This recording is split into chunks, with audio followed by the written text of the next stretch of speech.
역대상 13장 1절에서 8절까지 말씀 한 절씩 교독합니다.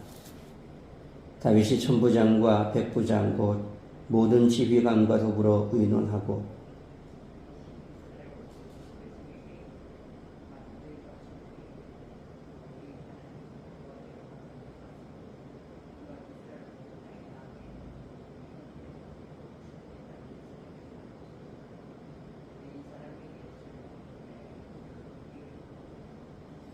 우리가 우리 하나님의 교회를 우리에게로 옮겨오자. 사울 때에는 우리가 교회 앞에서 묻지 아니하였느니라 하며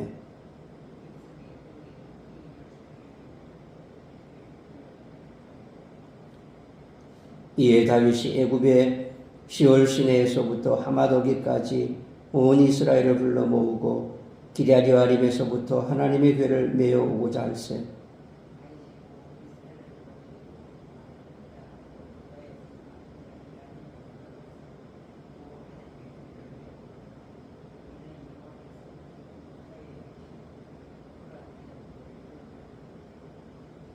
하나님의 교회를 새 수레에 싣고 아비나답의 집에서 나오는데 우사와 아이오는 수레를 몰며 다윗과 이스라엘 온 무리는 하나님 앞에서 힘을 다하여 뛰놀며 노래하며 수금과 비파와 소구와 재금과 나팔로 연주하니라.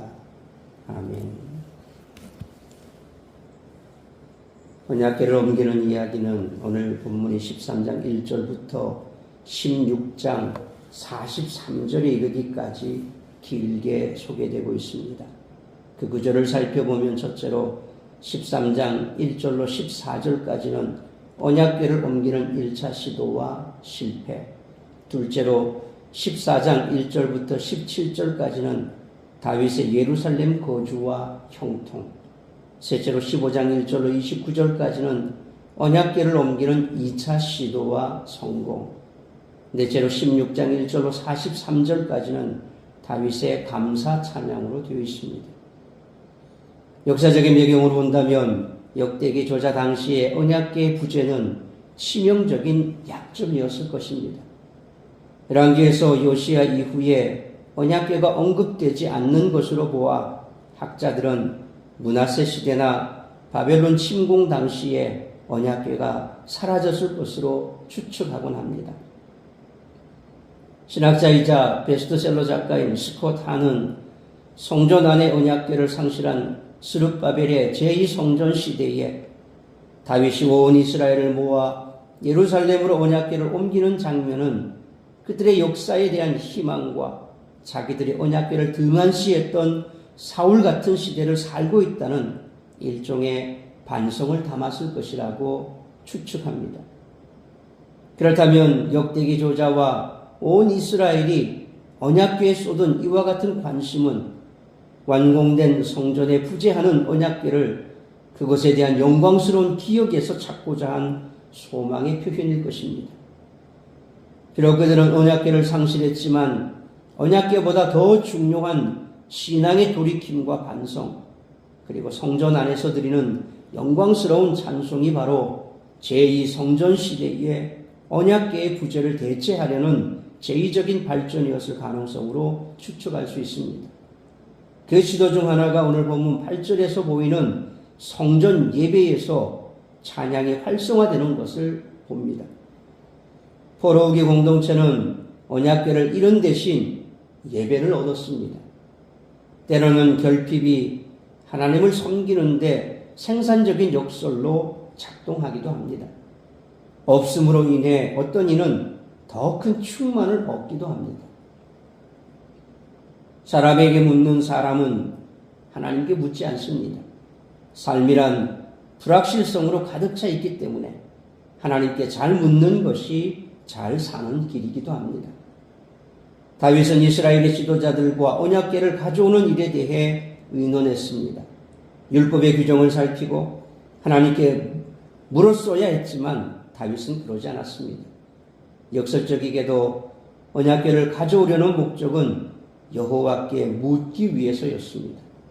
신앙은 곧 묻는 일입니다. 묻는 일을 통해서 하나님의 지배를 받고 그분의 도우심을 얻을 수 있습니다.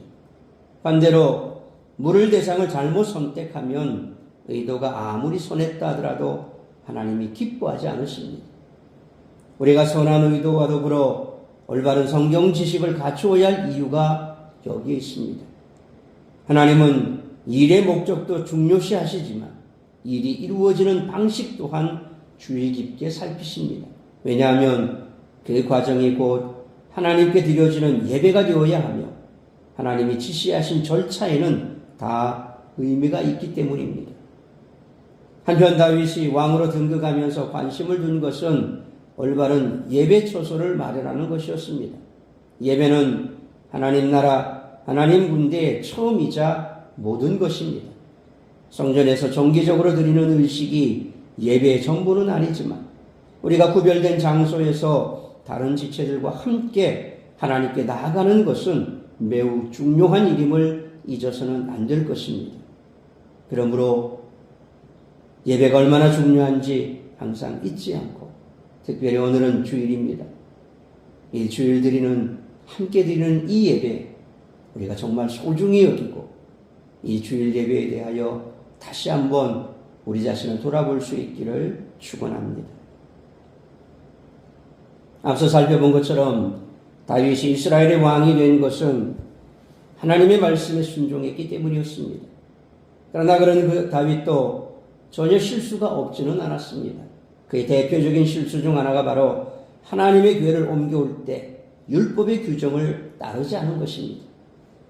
따라서 하나님을 사랑했으나 바른 지식을 갖지 못했던 다윗의 모습을 통해 오늘 우리들이 깨달아야 할 것은 첫째로 1절로 4절 말씀처럼 선한 의도에는 올바른 방식이 동반되어야 한다는 것입니다. 다윗이 하나님의 교회를 다윗성 곧 예루살렘으로 옮기려 한 의도는 전혀 악한 것이 없었습니다. 1절 말씀처럼 그는 이 일에 대해 지휘관들과 의논을 했을 뿐만 아니라 2절로 3절 말씀처럼 이스라엘의 온 회중에게 자기가 하려는 일의 의도가 무엇인지 잘 설명했습니다.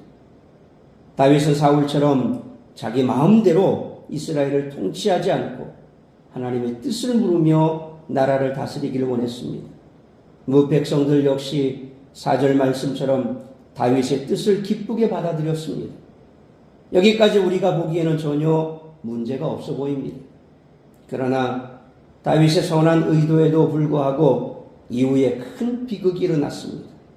여기서 가장 중요한 문제는 바로 다윗이 3절 말씀처럼 하나님의 교회 앞에서 묻기 위해 언약궤를 가져오려 했음에도 불구하고 이를 구체적으로 어떻게 진행할지 율법의 규정을 살피지 않고 사람들의 의견만 들었다라는 것입니다. 물론 어떤 일을 할 때 주변 사람들과 의논하는 것은 필수적입니다. 그러나 그 대화 가운데 하나님의 말씀이 어떻게 기록되어 있는가에 대해서는 다루지 않고 사람들의 생각만이 그 대화의 재료가 된다면 아무리 그 의도가 선하고 바르다 하더라도 비극의 씨앗이 될 수 있습니다. 따라서 우리는 말씀을 더욱 진지하고 자세하게 공부할 필요가 있습니다. 성경에는 그저 착하게 살아라, 베풀며 살아라 이와 같은 도덕적인 말씀만 있지 않습니다. 성경을 모르면 하나님을 오해할 수밖에 없습니다. 그러므로 선한 의도에는 올바른 방식이 동반되어야 함을 항상 잊지 않는, 그래서 말씀을 더욱더 깊이 묵상하고 말씀대로 실천하며 살아가는 우리 모두가 되시기를 축원합니다. 두 번째로 5절로 8절 말씀처럼 말씀에 근거하여 행해야 한다는 것입니다. 다윗은 하나님의 교회를 옮겨오는 일에 최선을 다하고 있습니다. 무엇보다 5절 말씀처럼 애굽의 시월시내에서부터 하마더기까지 곧 이스라엘 전 영토를 뛰어넘을 정도의 지역에서 온 이스라엘을 불러 모았습니다. 이 모든 지역에 전령을 보내 이 행사가 치러진다는 사실을 알렸습니다. 또 수많은 사람이 모였을 때 필요한 준비물까지 챙겼을 테니 다윗이 얼마나 큰 재물과 많은 시간과 노력을 들였을지 상상하기조차 어렵습니다. 7절 말씀처럼 다윗은 하나님의 교회를 옮길 새 수레를 준비하는 데에도 상당한 공을 들였을 것입니다. 8절 말씀처럼 다윗과 온 이스라엘 무리가 하나님 앞에서 힘을 다하여 뛰놀고 노래하며 온갖 악기들을 다 동원해 하나님을 찬송했습니다. 그러나 안타깝게도 이처럼 많은 재물과 노력이 동원된 이 행사는 그만 비극으로 끝나고 말았습니다. 하나님에게는 민수기 4장 15절 말씀처럼 반드시 레위인들 중 고핫 자손들이 매여 이동해야만 했습니다. 사람이 괴를 채에 꿰어 메고 가는 것보다 소가 끄는 수레에 실어 옮기는 것이 훨씬 쉽고 간단합니다. 다윗은 일의 효율을 따졌지만 하나님은 그러지 않으셨습니다. 아무리 선의에 의한 것이고 성도들이 많은 헌신을 기울인 행사라 하더라도 하나님의 법에 어긋난 것이라면 하나님이 기뻐 받으실 리가 없습니다. 또한 제대로 진행될 수도 없습니다. 하나님은 작고 초라하더라도 말씀대로 진행되는 일을 기뻐하시는 줄 믿으시길 바랍니다. 그러므로 말씀에 근거하여 행하는 우리 모두가 되시기를 축원합니다. 사랑하는 성도 여러분, 우리의 열정이 말씀보다 앞서서는 안 됩니다. 호세아 4장 6절 말씀처럼 하나님을 아는 지식이 없으면 망합니다. 교회는 성경 말씀을 알고자 하는 열정이 있을 때 진정으로 부흥해 세상의 빛과 소금의 역할을 감당할 수 있습니다. 말씀에 대한 지식이 없으면 세상의 조롱거리가 될 뿐입니다. 열정은 말씀을 바르게 행하기 위해 사용되어야 하며 말씀의 진리 위에서 드러나야 합니다. 그러므로 선한 의도에는 올바른 방식이 동반되어야 하므로 우리의 열정이 말씀보다 앞서지 않고 말씀의 진리 위에 굳게 서서 좌로나 우로나 치우치지 않고 말씀에 근거하여 행하는 삶을 살아가는 우리 모두가 되시기를 주님의 이름으로 축원합니다. 기도하겠습니다. 살아계신 아버지 하나님, 은혜와 사랑을 감사합니다.